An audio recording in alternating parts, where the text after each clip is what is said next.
One of these book covers is not like the others. Can you tell which one? Tim Jacobus was behind most of the iconic Goosebumps covers, but not all of them. When Scholastic was trying to choose who should design the Goosebumps book covers, they reached out to two artists: horror artist Jim Thiessen and cover artist Tim Jacobus. They sent one book from the series to one artist and another book to the other artist. Jim Thiessen turned in the Stay Out of the Basement cover, and Tim Jacobus turned in the Welcome to Dead House cover.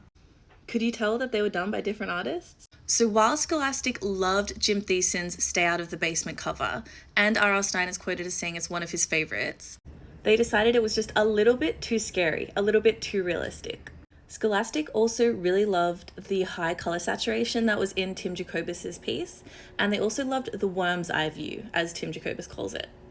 Jacobus has said that kids are small and the whole world is intimidating, and that concept really guided this low perspective that he used for the cover.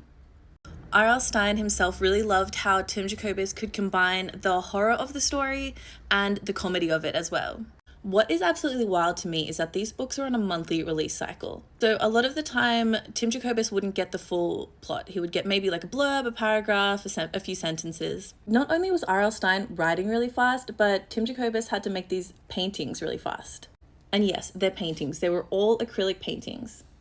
R.L. Stine and Tim Jacobus worked so well together, despite not even meeting until 2 years in.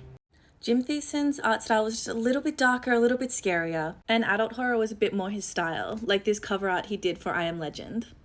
Do you have a favorite Goosebumps cover? Mine is probably Night of the Living Dummy. It was my favorite book growing up. And that smooth airbrush finish that Tim Jacobus gets on it. And do you wish we could have seen more of Jim Thiessen's work for Goosebumps?